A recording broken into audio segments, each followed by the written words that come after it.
coaching classes. Today we are going to see about the chemical equations and reactions के बारे में. This is a very much interesting lesson of the science. Okay. So in this lesson we are going to see about the reactions के बारे में. That means हम लोग reaction किस तरीके से लिखेंगे, chemical reactions होते क्या है, उसके type क्या है, they have some kind of the rule for the balancing the chemical reaction. Okay. So we are going to see the step wise कि एक एक पार्ट दिखेंगे हम लोग. So starting में normally chemical reaction. Everyone know that हम लोग के कंपाउंड्स के बारे में हम लोगों ने पहले भी बात की थी. प्रीवियस स्टैंडर्ड में तुम लोगों ने देखा था कि कंपाउंड कैसे फॉर्म होता है. Compound is form by the chemical combination of the elements के केमिकल कॉम्बिनेशन से पूरा कंपाउंड फॉर्म हो जाता है. ठीक है. तो बेसिकली जो कंपाउंड है ये केमिकल कॉम्बिनेशन हो रहा है, ये केमिकल बॉन्ड्स फॉर्म हो रहे हैं. तो ये बेसिकली किस तरीके से फॉर्म हो रहे हैं, because of they are forming some kind of the octet. वो क्या कर रहे हैं, ऑक्टेट फॉर्म कर रहे हैं. उसका इलेक्ट्रॉनिक कॉन्फ़िगरेशन होता है, वो ऑक्टेट फॉर्म करता है एंड बाय दैट टाइम वहां पे क्या हो रहा है, एक बॉन्ड फॉर्म हो जाता है एलिमेंट्स के बीच में. ठीक है. सो बेसिकली हम लोग ये बात बोल सकते हैं कि जो केमिकल बॉन्ड है वो फॉर्म कैसे हो रहा है, by the sharing, by the taking, by the giving, by the losing. ऐसे इलेक्ट्रॉन हम लोग क्या कर रहे हैं, लूज कर रहा है कंपाउंड इलेक्ट्रॉन या गेन कर रहा है. उसकी वजह से क्या हो रहा है, यहाँ पे बॉन्ड फॉर्मेशन हो रहा है. ठीक है. नॉर्मली अगर 18th-19th सेंचुरी की बात करते हैं तो साइंटिस्ट लोगों ने बहुत सारी डिस्कवरीज की थी फॉर द केमिकल रिएक्शंस के बारे में. उन लोगों ने ये एक बात बोली थी वहां पे कि जो केमिकल रिएक्शंस होते हैं बेसिकली वो केमिकल रिएक्शंस हो जाने के बाद या केमिकल प्रोसेस में क्या होता है या केमिकल चेंज में क्या होता है, जो भी कंपोजिशन होता है मैटर का वो पूरी तरीके से चेंज हो जाता है. और जो भी चेंज होता है that change is the permanent. This is for the what the chemical change के बारे में. अगर हम लोग फिजिकल चेंज के बारे में बात करते हैं तो फिजिकल चेंज में जो भी चेंजेस हो रहा है that is not the permanent one, वो टेम्पररी होता है. फिजिकल चेंज की हम लोग बात करते हैं तो फिजिकल चेंज एक पैरामीटर की वजह से होता है. Just like the temperature pressure change हो रहा है तो वहां पे क्या हो जाता है, फिजिकल चेंज हो जाता है. ओके. फिजिकल चेंज ये जो भी बात है इट्स अ रिवर्सिबल प्रोसेस होता है ये, और उसमें जो भी कंपोजिशन होता है मैटर का वो कभी चेंज नहीं होता, वो सेम ही रहता है. Okay. Normally taking the one example कि वो आइस का हम लोग एग्जांपल ले लेते हैं. अगर आइस को मैंने हीट किया तो वो वाटर में कन्वर्ट हो जाता है और वाटर को मैंने कूल किया तो वो आइस में कन्वर्ट हो जाता है. तो this is what the reversible process. हमने क्या किया, यहाँ पे पैरामीटर्स चेंज किए हैं तो पैरामीटर चेंज हो रहा है, तो बट ऑब्वियसली यहाँ पे चेंज में जो भी फिजिकल चेंज है वो हो रहा है यहाँ पे. ओके. बट केमिकल चेंज की अगर हम लोग बात करते हैं, जो भी कंपोजिशन होता है केमिकल चेंज में मैटर का वो क्या हो जाता है, पूरा चेंज हो जाता है और that change is what the permanent one. ठीक है. केमिकल रिएक्शंस क्या होती है, it is one kind of the process. ये क्या है, एक तरीके की प्रोसेस है. उस प्रोसेस में क्या होता है, जो भी कंपाउंड्स होते हैं वो खुद के बॉन्ड ब्रेकिंग कर देते हैं. बॉन्ड ब्रेकिंग कर जाने के बाद एक नया सब्सटेंस फॉर्म करते हैं by the formation of the new bond. Okay. So this is what the chemical reactions. ठीक है. तो केमिकल रिएक्शंस में जो रिएक्ट हो रहा है, ओके, जिसका बॉन्ड ब्रेक हो रहा है उसे हम लोग रिएक्टेंट बोलते हैं, और एक न्यू सब्सटेंस वहां पे फॉर्म हो रहा है उसे हम लोग प्रोडक्ट बोलते हैं. ओके. तो जो केमिकल रिएक्शंस होते हैं वो वर्ड इक्वेशन में क्या किए जाते हैं, रिप्रेजेंट किए जाते हैं. तो नॉर्मल वर्ड इक्वेशन क्या होता है, अगर हम लोग बात करेंगे कि कोई कॉपर सल्फेट लिया और मैंने आयन लिया, ठीक है, and forming what the iron sulphate या फेरस सल्फेट मैंने फॉर्म किया और copper is what my side product. ठीक है. तो इस तरीके के राइटिंग में जो हम लिखते हैं that is what called as an word equation. उसे वर्ड इक्वेशन बोला जाता है. Just like aqueous solution of copper sulphate plus the what added by the what the ion, okay, gives the what the aqueous solution of the ferrous sulphate and the what the copper. जिस तरीके से हम लोग लिखते हैं उसी तरीके से अगर लिखा तो उसे क्या बोला जाता है, वर्ड इक्वेशन बोला जाता है. और उसी वर्ड इक्वेशन को मैंने फॉर्मूला बनाया, जिस उसके अगर मैंने फॉर्मूला लिख के उसको कंडेंस फॉर्म में अगर मैंने लिखा तो उसे केमिकल इक्वेशन बोला जाता है. केमिकल इक्वेशन के कुछ रूल्स भी है for writing the chemical equation. They having some kind of the rule over there. तो देख लेते हैं हम लोग वो रूल क्या है. ठीक है. तो नॉर्मली अगर हम लोग केमिकल रिएक्शन की बात करते हैं तो लेफ्ट हैंड साइड हमेशा रिएक्टेंट का पार्ट होता है और राइट हैंड साइड हमेशा अपना प्रोडक्ट का पार्ट होता है. ठीक है. तो उन दोनों के बीच में एक एरो भी ड्रॉ किया जाता है. Okay. Just like this. Okay.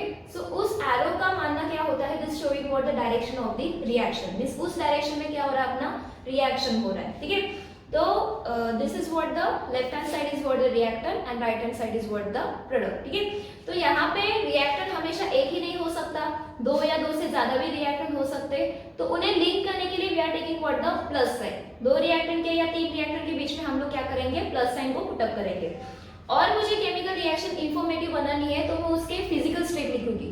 That means मैंने जो कंपाउंड लिया उसका फिजिकल स्टेट क्या है वो मैं वहां पे क्या करूंगी, लिखूंगी। तो वहां पे मैं कैसे लिख सकती हूँ, अगर गैशियस वाला प्रोडक्ट होगा या गैशियस वाला रिएक्टेंट होगा तो वहां पे मैं नीचे उसके बॉटम में एज लाइक हियर, ओके, एक ब्रैकेट में मैं क्या लिखूंगी, capital small g, okay, that means what, that compound is what the gaseous state में है, ठीक है। अगर सॉलिड में होगा तो ब्रैकेट में स्मॉल s आएगा, अगर लिक्विड होगा तो ब्रैकेट में स्मॉल l आएगा, ठीक है। अगर समझो कि रिएक्शन हो रहा है और मुझे प्रोडक्ट में गैस फॉर्म हो गया, ओके, तो स्मॉल g लिखने के अलावा हम लोग क्या कर सकते हैं, एक एरो ड्रॉ कर सकते हैं which showing the upward direction. Upward direction में जो एरो शो करता है that showing what the what की जो भी फॉर्म हुआ है that is what the gas, ठीक है। अगर कोई भी रिएक्शन चल रहा है और उसमें कोई इनसॉल्युबल प्रेसिपिटेट फॉर्म हो गया, बट ऑब्वियसली प्रेसिपिटेट है तो that is what, that is not the liquid, ठीक है, तो उसे हम लोग सॉलिड में लिखेंगे। वो सॉलिड लिखने के दैट मीन स्मॉल s लिखने के अलावा हम लोग क्या कर सकते हैं, उस एरो को डाउनवर्ड डायरेक्शन में भी क्या कर सकते हैं, शो कर सकते हैं। So that arrow showing whatever is forming it's a solid, ठीक है। सो इस तरीके से हम लोग क्या करते हैं, केमिकल रिएक्शंस में वो चीजें पुट अप करते हैं, ठीक है। अगर मैंने रिएक्टेंट को हीट किया तो रिएक्टेंट को हीट किया तो क्या हो जाएगा, मुझे अभी शो करना है कि मैंने हीट किया है, तो हम लोग क्या करेंगे, जो एरो हम लोग बीच में ड्रॉ करते हैं रिएक्टेंट और प्रोडक्ट के बीच में, उसके ऊपर एक ट्रायंगुलर वाला पार्ट शो करेंगे, ट्रायंगुलर शेप वाला एक पार्ट शो करेंगे, ठीक है। वो छोटा सा ट्रायंगल अगर मैंने शो किया तो दैट शोइंग व्हाट दी, जो भी रिएक्टेंट लिया उसको मैंने हीट किया करके, ठीक है। अगर कोई कैटलिस्ट हम लोगों ने यूज किया रिएक्शन में, कोई टेम्परेचर हमें शो करना है, ठीक है, या प्रेशर हमें शो करना है, तो वो सभी चीजें हम लोग एरो के ऊपर क्या कर सकते हैं, लिख सकते हैं। एरो के ऊपर और नीचे दोनों साइड में हम लोग क्या कर सकते हैं, लिख सकते हैं, ठीक है। स्पेशल इंफॉर्मेशन जो भी होती है जस्ट लाइक कि कोई मैंने सोल्यूशन लिया है वो कॉन्सेंट्रेटेड है या डाइल्यूटेड है, अगर ये मुझे शो करना है तो for that what I am doing, जो भी फॉर्मूला जो भी एसिड होगा उसका जो भी फॉर्मूला हम लोग लिखेंगे रिएक्शंस में, उसके नीचे मुझे क्या लिखना है, concentrated one and diluted one, ठीक है, उसके नीचे, ठीक है। So these are the some rules for the what the writing the chemical equations, ठीक है। So next part we are going to see about the balancing a chemical equation, ठीक है।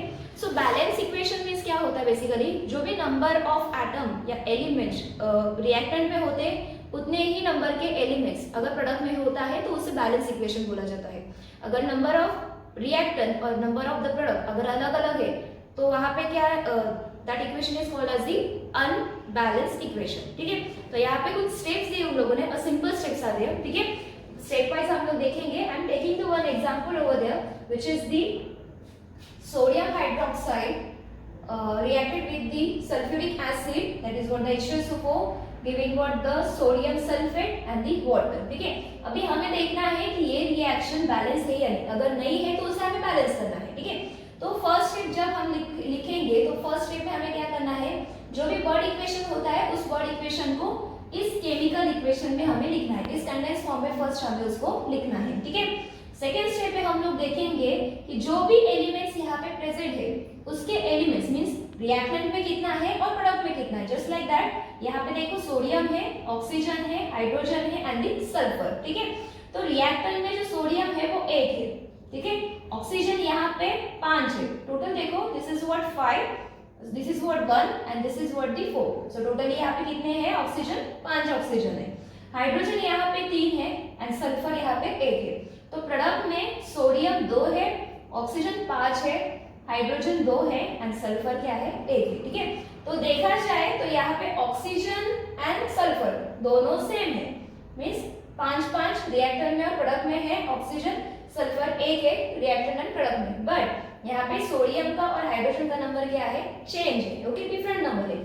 तो उसके लिए क्या करेंगे हम लोग, स्टेप 3 में देखो, स्टेप 3 में हम लोग क्या करेंगे, जिसका नंबर कम है उसे हम लोग फर्स्ट लेंगे, ठीक है। जस्ट लाइक दैट सोडियम के बारे में हम लोग बात करते हैं, ठीक है। सोडियम को मैंने लिया, सोडियम को लेने के बाद हमें दिखाई दे रहा है कि रिएक्टेंट में 1 सोडियम है और प्रोडक्ट में 2 है, ठीक है। तो अभी मुझे ये रिएक्टेंट वाले को 2 करने के लिए क्या करना पड़ेगा, I am just multiplying that 1 into by the 2, okay. So यहाँ पे जो भी आएगा answer that should be the what the 2, okay. तो ये 2 हमने किसके लिए लिखा है, सोडियम एटम के लिए, ठीक है। तो मैं क्या करूंगी, उस सोडियम को रिएक्शन में नंबर दूंगी, मींस वो factor I am giving that factor to the sodium into the reactant, reactant में देना है हमें, ठीक है। तो यहाँ पे मैंने 2 लिखा, NaOH, H2SO4, Na2SO4, H2। Now again count करना है हमें कि सब एटम बराबर है या नहीं है, ठीक है। तो सोडियम 2 है यहाँ पे रिएक्टर में, प्रोडक्ट में। ऑक्सीजन का नंबर चेंज हो गया है, 6 and 5 है, ठीक है। सो हाइड्रोजन 4 and 2 है, बट सल्फर 1 है, ओके। तो यहाँ पे हम लोग फर्स्ट हाइड्रोजन को लेंगे। हाइड्रोजन का नंबर हम लोग क्या करेंगे, फर्स्ट फिक्स कर देंगे, ओके। क्यों हम फर्स्ट हाइड्रोजन लेंगे, क्योंकि यहाँ पे 4 and 2 मीन्स यहाँ पे गैप जो है वो बहुत बड़ा है। यहाँ पे 6 and 5 है, यहाँ पे एक का ही कम ज्यादा है, ठीक है। यहाँ पे 2 कम ज्यादा है, ठीक है। सो इसलिए हम लोगों ने क्या किया, हाइड्रोजन एटम को लिया यहाँ पे। सो रिएक्टेंट एंड प्रोडक्ट में हाइड्रोजन एटम क्या है, 4 है रिएक्टेंट में और 2 है प्रोडक्ट में। तो हमें क्या करना है, बस 2 को 2 से मल्टीप्लाई करना है, forming what, the 4 hydrogen atom. अभी उस 4 हाइड्रोजन एटम को मींस ये जो 2 हमने फैक्टर दिया है हाइड्रोजन एटम को प्रोडक्ट के लिए है। तो प्रोडक्ट में हमारा हाइड्रोजन यहाँ पे है, H2SO4 के, H2O के यहाँ पे। तो मैंने क्या किया, यहाँ पे 2 दे दिया। So again I am just टैलिंग this equation, मुझे बस टैली करना है इक्वेशन को। 2 NaOH, H2SO4, Na2SO4 and 2 H2। अगर देखा जाएगा तो जो भी नंबर है यहाँ पे बराबर टैली हो रहे हैं। This is what my balancing equation. देखो यहाँ पे 2 NaOH है, ओके। 2 Na, यहाँ पे Na2 है, बराबर है। OH यहाँ पे देखो टोटल कितना है, 1 O है, सॉरी यहाँ पे 2 O है और यहाँ पे 4 है। Totally 6 O are present into the reactor. तो यहाँ पे कितने हैं, 2 and this is what 4, 6 O, okay. Hydrogen यहाँ पे 2 और यहाँ पे 2, टोटली 4 है। तो यहाँ पे हाइड्रोजन कितने हैं, 2 H2। So but obvious it's a 4। Sulphur के बारे में अगर हम लोग बात करते हैं तो सल्फर यहाँ पे 1 है, तो यहाँ पे भी सल्फर 1 है। That means what, this is the balancing equation, okay. Now we are going to see about the next part of the lesson which is the types of the chemical reactions now, okay. So अगर types of the chemical reaction की बात करें तो there are the 4 type of the chemical reaction. एक होता है combination reaction, second one is the decomposition reaction, third one is the displacement reaction and fourth one is the double displacement reaction. तो first वाला जो part है अपना combination reaction के बारे में, इट्स अ नॉर्मल डेफिनेशन। यहाँ पे क्या होता है कॉम्बिनेशन रिएक्शन में, 2 या 2 से ज्यादा रिएक्टेंट कंबाइन हो जाते हैं और एक सिंगल प्रोडक्ट फॉर्म करते हैं, उसे बोला जाता है combination reaction. Just take this example, NH3 plus HCl which is the ammonia plus hydrochloric acid, okay. तो यहाँ पे क्या फॉर्म हो रहा है, अमोनियम क्लोराइड, ठीक है। तो यहाँ पे 2 रिएक्टेंट कंबाइन होकर क्या कर रहा है, एक सिंगल प्रोडक्ट फॉर्म कर रहा है। So this reaction is called as the combination reaction. Decomposition reaction में क्या होता है, एक सिंगल रिएक्टेंट से क्या होते हैं, 2 या 2 से ज्यादा प्रोडक्ट फॉर्म हो जाते हैं, उसे बोला जाता है डिकम्पोजिशन रिएक्शन, ठीक है। सो यहाँ पे देखो 2H2O है which is in the liquid form, उसको हमने क्या किया, हीट किया है, तो यहाँ पे क्या फॉर्म हो रहा है, H2 and the O2, okay. Third वाला पार्ट है which is the displacement reaction। Displacement reaction में क्या होता है, जो नॉर्मल रिएक्शन है उस रिएक्शन में रिएक्टेंट के जो लेस रिएक्टिव आयंस होते हैं, उनकी जो जगह होती है उसके डिस्प्लेस किया जाता है by the more reactive ions से, उसे बोला जाता है displacement reaction. Take the example, CuSO4 है, CuSO4 प्लस Fe मैंने लिया, तो यहाँ पे 2 मेटल है which is the Cu and Fe, बराबर है। तो Cu कॉपर एंड आयरन के बीच में जो आयन होता है is the more reactive one, okay. तो आयन क्या कर रहा है, Cu की जो भी प्लेस है, जो पोजीशन है, वो क्या कर रहा है, वो एक्सचेंज कर रहा है बाय दी Fe से।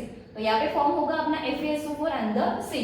सो यहाँ पे डिस्प्लेस हो रही है position, so that's why it's called as the displacement reaction.